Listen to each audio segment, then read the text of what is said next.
হযরত ইব্রাহিম আলাইহিস সালাতু ওয়াস সালাম তার জীবনে যত পরীক্ষা দিয়েছেন, 5টি পরীক্ষা গুরুত্বপূর্ণ তিনি দিয়েছেন আল্লাহ তাআলার কাছে।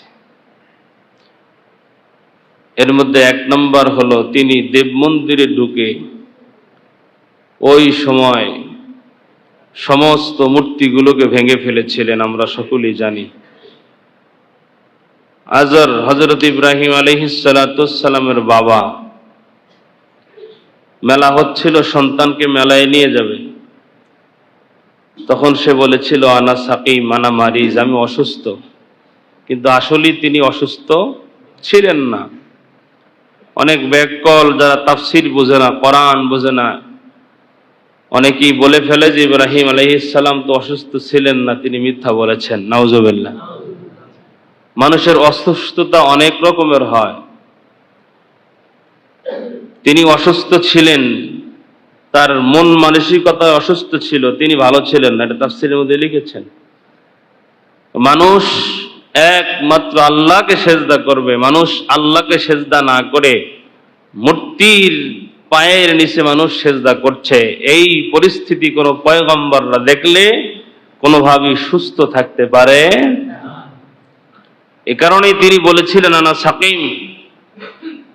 ওই দেব মন্দিরে ঢুকা সব মূর্তিগুলো ভাঙ্গা কুঠার দিয়া পরে বড় মূর্তির গলায় ওটা ঝুলিয়ে দিয়েছিলেন।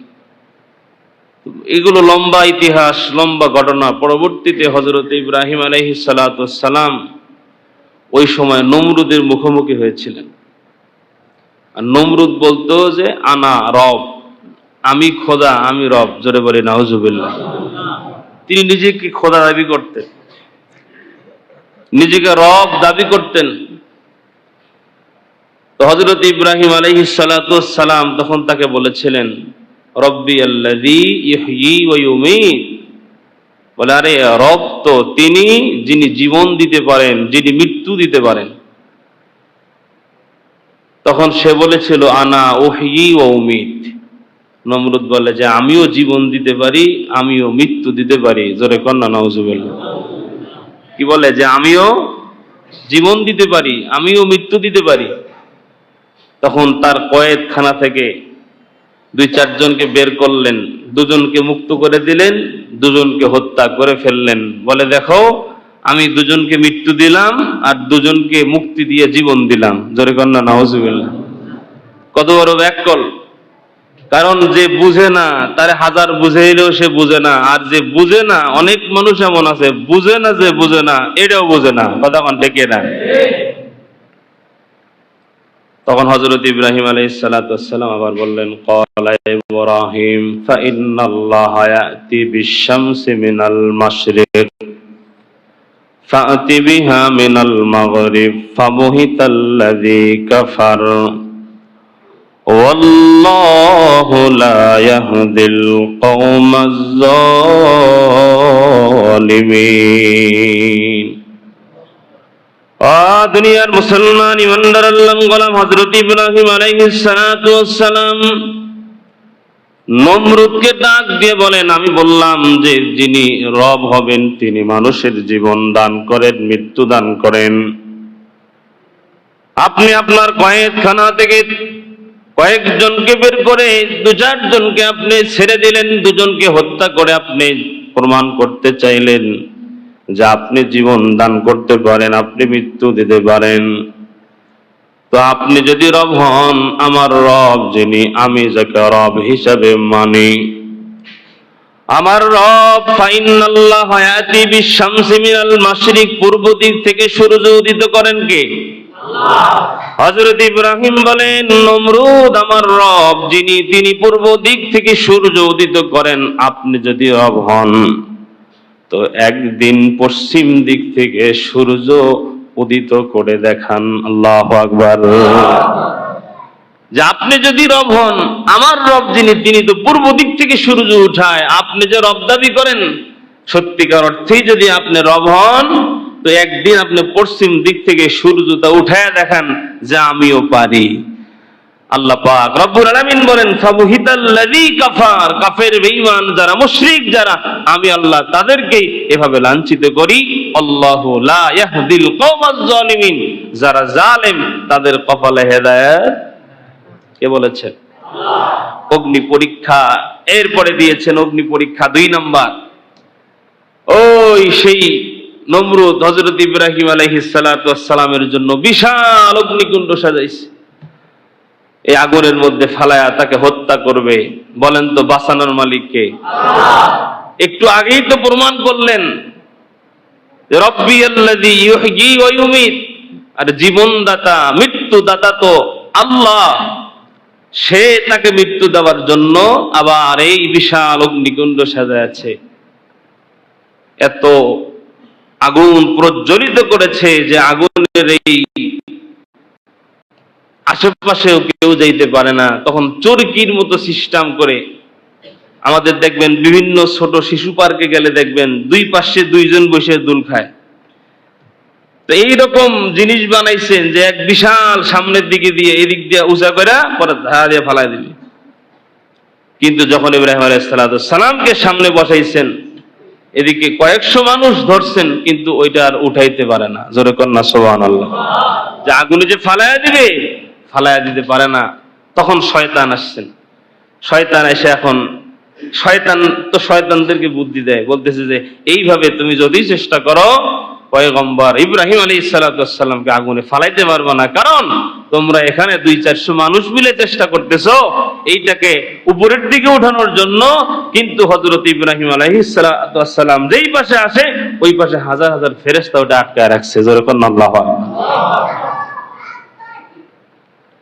এটা কখনোই সম্ভব নয়। কি করতে হবে? তখন বলে যে এই জায়গার মধ্যে এমন কাজ করতে হবে যেই কাজ করলে এই জায়গায় রহমতে ফেরেশতারা থাকতে পারবে না। কি করতে হবে?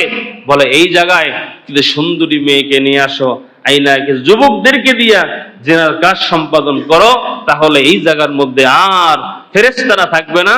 আর যখন এই জায়গা নাপাক হয়ে যাবে, ফেরেশতারা যখন থাকবে না, তখন তোমরা ইব্রাহিম আলাইহিস সালামকে আগুনের মধ্যে ফালাইতে সক্ষম হইবে না। নাউজুবিল্লাহ। ঠিক এই কাজ সেখানে করলেন। কিছু মহিলাকে অফার করলেন, যুবতী নারীদেরকে নিয়ে আসলেন, কিছু যুবকদেরকে দিয়ে এখানে জেনার কাজ সম্পাদন করলেন। ফেরেশতারা চলে গেল।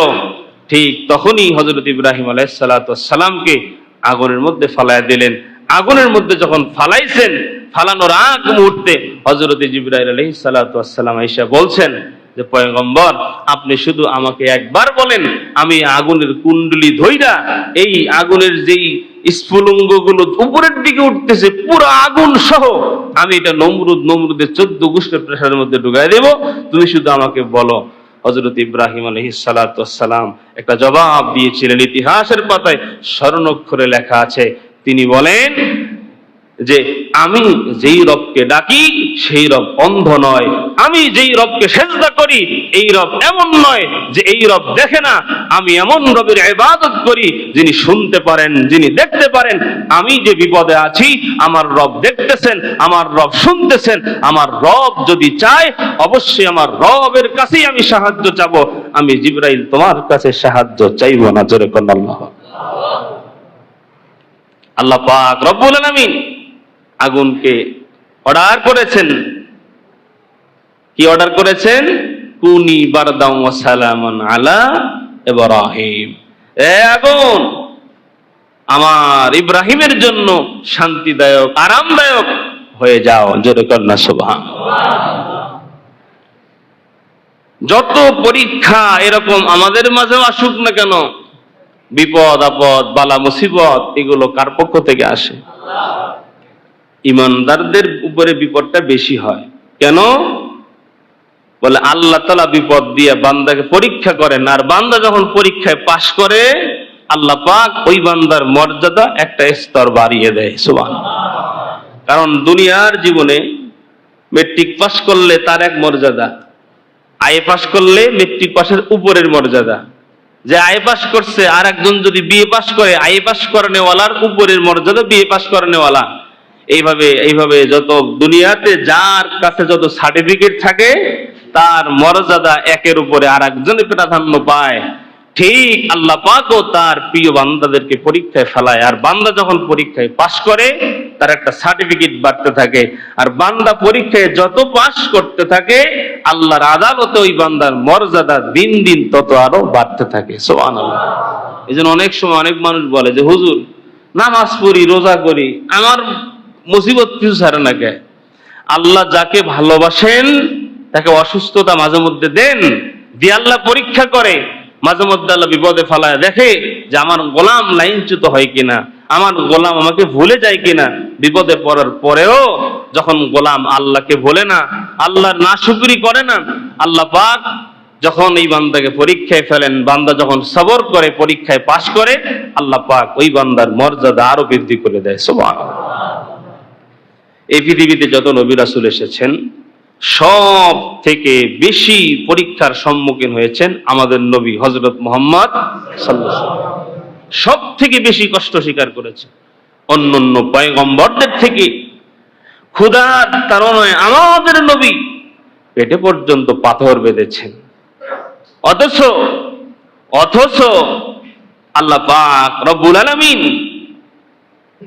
তার দোস্ত এবং সাহাবী, সম্ভবত হযরত আবু যর গিফারি অথবা অন্য কোনো সাহাবী রাসূলের সঙ্গে কোথাও যাচ্ছিলেন, তখন হযরত আমাদের নবী হযরত মুহাম্মদ সাল্লাল্লাহু আলাইহি ওয়াসাল্লাম সাহাবীকে ডাক দিয়ে বলছিলেন, সাহাবী এই যে উহুদ পাহাড়টা দেখতেছো, এই উহুদ পাহাড়টাও যদি আল্লাহ আমাকে স্বর্ণ বানায় দেয়, আমি উহুদ পাহাড়টাও আমার কাছে 3 দিনের বেশি রাখবো না। জোরে কন্যা সুবহানাল্লাহ। আমাদের নবী যদি আল্লাহর কাছে চাইতেন, আল্লাহ ধন সম্পদ দিতেন না? দিতেন। কিন্তু এসি রুমের মধ্যে বসে, কোটি টাকার খাটের মধ্যে শুয়ে, কোটি কোটি টাকার গাড়ির মধ্যে বসে দুনিয়ার সমস্ত মানুষের দুঃখ কষ্ট বোঝা উপলব্ধি করা এটা সম্ভব নয়। কতক্ষণ ঠিক না?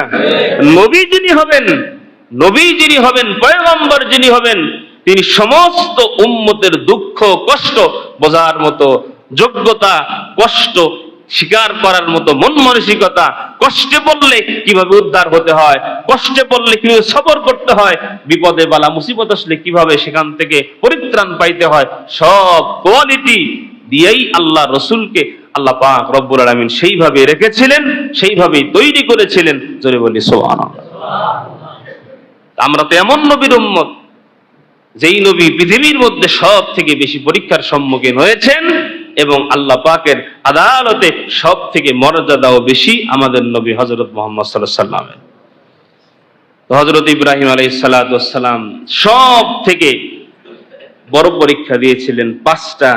এর মধ্যে 2 নম্বর হলো অগ্নি পরীক্ষা, 3 নম্বর পরীক্ষা নিজ হাতে খাতনা করেছিলেন, মুসলমানি করেছিলেন। তাও কত বছর বয়সে? 80 বছর বয়সে। আল্লাহু আকবার। চিন্তা